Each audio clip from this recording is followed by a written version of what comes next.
Hi, my name is Cameron Carlson at animelocation.tv. I'm here at Colossalcon 2015 with Miss Jennifer Cihi.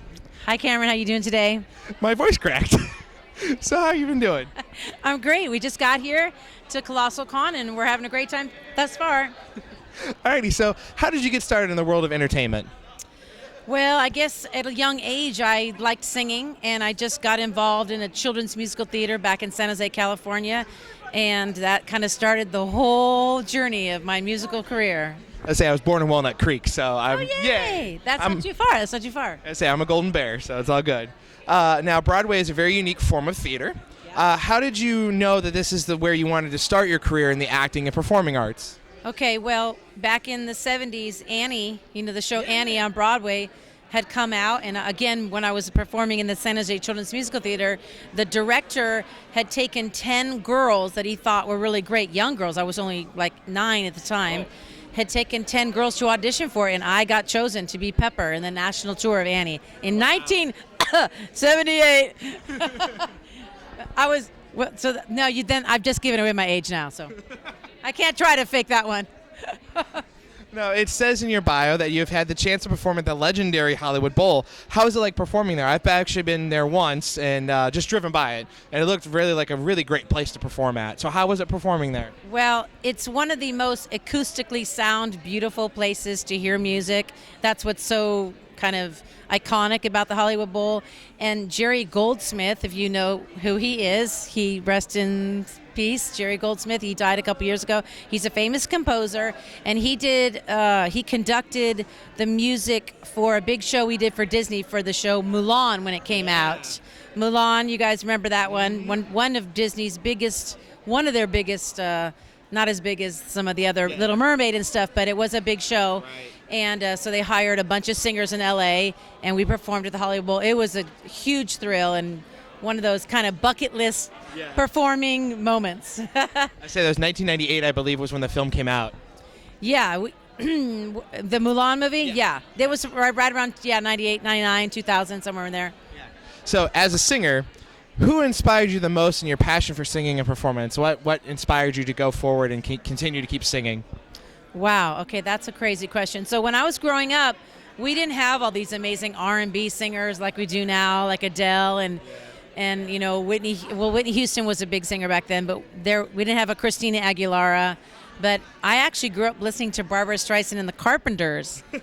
And it wasn't until later when I loved them, but of course I loved Whitney Houston. She was a big influence for me, and I definitely have a more R&B feel. The Sailor Moon stuff is definitely, they kind of dumbed me down as a singer for that, actually. They didn't want me singing any licks or any vibrato, but that worked for that character. But when I sing, I really like the more R&B and pop, soulful stuff. That's really from my soul, my heart singing, yeah. So probably those 3 artists. Now, as we all know, Sailor Moon is a huge hit, and it's come back around again, bringing new fans and old alike. What's the feeling you get seeing fans' reaction to the series, knowing you were there at the very beginning of it all? I have to say that I've only found out about the anime convention world maybe 5 years ago, and I had gone on after I recorded the project for Sailor Moon 20 years ago.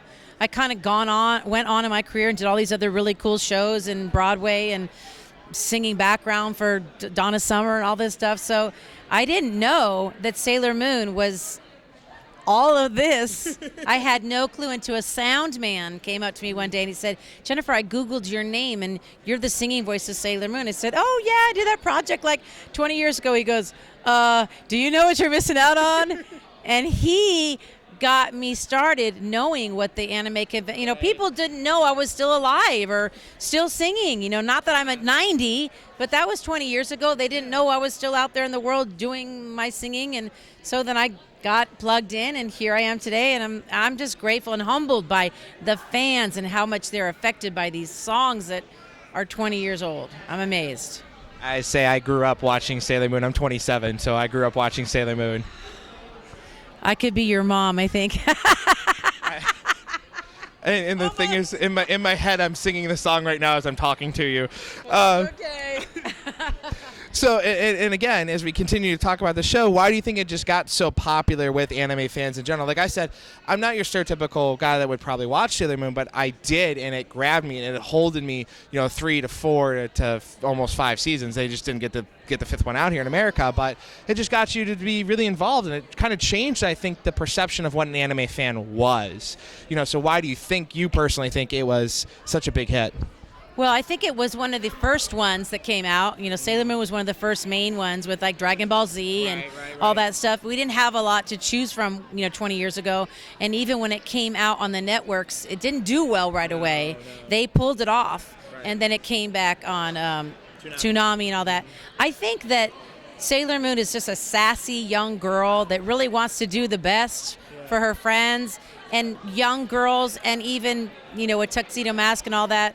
I think that she was funny. She had a sense of humor about herself. She was kind of a rebel sometimes. I just think that people, it was different than Bugs Bunny, or, it just had something different and offered something different. It was encouraging for young girls and young guys, and I don't know. I just think it was one of the first main ones. Yeah.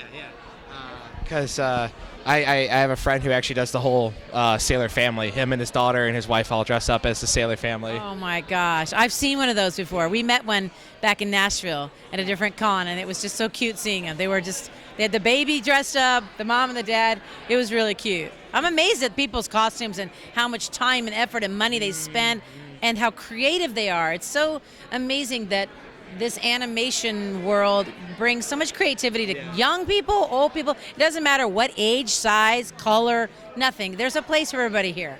Really. It is. There's a place for everybody to excel or to sparkle like a diamond. That's why I like it. It's neat. All right, and continuing on our discussion here of anime and its impact on pop culture, anime in America has been around for the last 60 years, but as you said in our discussion, it's only been really popular within the last 20. So what do you see to hope maybe one day, potentially yourself, getting back to the reprisal role, singing an opening theme song for an anime being done in Hollywood, such as a live-action version or a full-fledged anime movie? You mean Sailor Moon or just any other kind of movie? Any other kind. I mean, I'm still singing a lot, and I do Sailor Moon as a big part of my singing career, but, I just don't think they know I'm still out here doing this. And they think I'm old now and, like, older than I really am. So, that's why I wear my glasses. No, just kidding. So, I would love to do that. I just don't know if they know how to find me, or I moved out of L.A., and a lot of animation happens in L.A. I did work for Disney for a long time when I lived there. And I did a lot of stuff for Mattel and all that jingly type stuff. But I don't know. Maybe I don't know. If there was a chance and it came up, absolutely I would do it if I was the right voice for it. Okay. Yeah. Now, as we had also discussed, are there any projects you want fans to really know about that you're currently working on that you want fans to get out there and know about? Yes. This is my favorite question of the day. I actually am traveling to colleges and high schools to bring awareness for kids who have mental illness. Because I suffered from mental illness for a long time, and I almost wasn't on this planet a couple years ago. I got well, and I think music is so therapeutic. Yes. And because I have a little bit of the fame with Sailor Moon, people go, oh, if Sailor Moon can get through depression or whatever, and that's where I think depression and or other mental illness issues start, is in the high school, college level. And people are so afraid to talk about it, and I'm busting the door open. I'm like, let's talk about this, because I know I got through it, but it took me 30 years to get through it. So I don't want them to suffer the 30 years that I had to.